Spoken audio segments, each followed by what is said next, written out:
Dans l'Évangile selon saint Jean, chapitre 21. En ce temps-là, Jésus se manifesta encore aux disciples sur le bord de la mer de Tibériade, et voici comment. Il y avait là ensemble Simon-Pierre, avec Thomas, appelé Didyme, c'est-à-dire jumeau, Nathanaël de Cana de Galilée, les fils de Zébédée et deux autres de ses disciples. Simon-Pierre leur dit « Je m'en vais à la pêche ». Ils lui répondent « Nous aussi nous allons avec toi ». Ils partirent et montèrent dans la barque. Or, cette nuit-là, ils ne prirent rien. Au lever du jour, Jésus se tenait sur le rivage. Mais les disciples ne savaient pas que c'était lui. Jésus leur dit « Les enfants, auriez-vous quelque chose à manger ?» Ils lui répondirent « Non ». Il leur dit « Jetez le filet à droite de la barque et vous trouverez. » Ils jetèrent donc le filet, et cette fois, ils n'arrivaient pas à le tirer, tellement il y avait de poissons. Alors le disciple que Jésus aimait dit à Pierre « C'est le Seigneur !» Quand Simon-Pierre entendit que c'était le Seigneur, il passa un vêtement, car il n'avait rien sur lui, et il se jeta à l'eau. Les autres disciples arrivèrent en barque, traînant le filet plein de poissons. La terre n'était qu'à 100 mètres. Une fois descendus à terre, ils aperçoivent disposé là un feu de braise avec du poisson posé dessus et du pain. Jésus leur dit « Apportez donc de ces poissons que vous venez de prendre. » Simon-Pierre remonta et tira jusqu'à terre le filet plein de gros poissons. Il y en avait 153. Et malgré cette quantité, le filet ne s'était pas déchiré.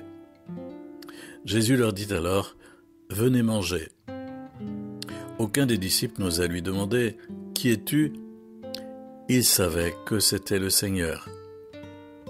Jésus s'approche, il prend le pain et le leur donne, et de même pour le poisson. C'était la 3e fois que Jésus, ressuscité d'entre les morts, se manifestait à ses disciples. Le chapitre 21 de l'Évangile de Jean est un supplément d'une grande densité, écrit sans doute après la mort de Pierre et de Jean. C'est un récit richement symbolique de la mission de l'Église. Pierre, l'apôtre, s'y présente comme le chef des 12, désigné par Jésus. Il part à la pêche, en mission. Désormais, ce sont des hommes que tu prendras. Avec lui, 6 autres, donc 7 en tout, un chiffre de plénitude. C'est toute l'Église qui est missionnaire. Il monte dans la barque, figure de l'Église. La pêche est miraculeuse à cause de l'ordre de Jésus « Jetez vos filets à droite ». C'est le résultat de la mission. C'est Pierre, le chef, qui ramène le filet jusqu'à Jésus. Ce filet contient 153 poissons, chiffre de toutes les espèces de poissons connues à l'époque, toutes les nations. Il ne se déchire pas, schizo, schisme en grec. L'Église est dans l'unité. Jésus invite ses disciples « Venez déjeuner ». Il s'approche, prend le pain et le leur donne, montrant ainsi que toute mission s'achève en Eucharistie. Il est bien probable que le symbolisme se rapporte à la dernière mission de l'Église lors de la venue glorieuse du Christ sur le rivage de l'histoire humaine. Les missionnaires, en la personne du successeur de Pierre, ramèneront une Église enfin unifiée et universelle à Jésus, qui les invitera au banquet éternel. Ce récit, c'est aussi une leçon sur le discernement nécessaire à la mission. Pierre part à la pêche avec ses compagnons, il a passé toute la nuit sans rien prendre. Il part en mission sur sa seule décision, et c'est l'échec. Survient le ressuscité, qui donne l'ordre de la mission « Jetez vos filets à droite et vous trouverez ». En obéissance à la parole de Jésus et par la puissance de Jésus, Pierre fait une pêche couronnée de succès et même miraculeuse. Laissés à nous-mêmes, y compris avec les meilleures recettes et la meilleure bonne volonté, nous ne pouvons rien dans l'œuvre apostolique. Nous devons travailler sur l'ordre de Jésus et avec sa puissance. C'est lui qui donne la fécondité et non pas notre générosité. Mieux vaut donc ne pas se presser, prendre le temps long de la prière pour recevoir la lumière, plutôt que d'entreprendre quelque chose qui n'aboutira pas, parce que basé sur nous-mêmes. Ce récit nous montre que la mission est communautaire. Le récit met en œuvre 3 vocations différentes. Jean le contemplatif, le premier, il a su reconnaître l'étranger sur le rivage, c'est Jésus ressuscité. Pierre, l'homme d'action, qui peut-être avait quitté le vêtement de la foi pour agir plus librement en son nom propre, et qui se jette à l'eau pour rejoindre Jésus sur le rivage.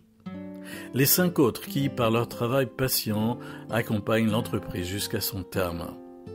3 vocations bien différentes, et il y en a encore d'autres. Toutes ces vocations sont des dons complémentaires. Ce sont les contemplatifs qui ouvrent les yeux aux hommes d'action, comme Jean qui a désigné Jésus à Pierre. Ce sont les hommes d'action qui sont capables de mettre en œuvre les grands projets missionnaires inspirés et insufflés par Jésus. Ce sont tous les autres qui, par la fidélité de leur humble présence, là où le Seigneur les a placés, permettront à l'Église de rester féconde. Enfin, au-delà du texte que nous avons lu, la suite concerne Pierre le pasteur du troupeau et Jean le témoin qui demeure. À travers la triple question posée par Jésus, Pierre, m'aimes-tu? Le jeu des verbes grecs, agapein, aimer d'un amour de don, philein, aimer d'amitié. À travers le triple envoi explicite de Pierre dans sa mission de pasteur, Jésus le guérit du reniement à sa racine, la présomption, et il lui promet la grâce de la croix. Suis-moi. Pierre, appelé, formé, renégat, guéri, confirmé, Pierre est établi pasteur du troupeau. La parole énigmatique concernant Jean, que Jésus prononce, si je veux qu'il demeure jusqu'à ce que je vienne, est peut-être une allusion à son évangile qui entretient le feu de l'amour dans le cœur de l'épouse, l'Église, pour accueillir la venue glorieuse de l'époux. Ainsi, tout au long de l'histoire, l'Église est-elle animée par Pierre et Jean? Ils demeurent tous deux jusqu'à la venue glorieuse de Jésus.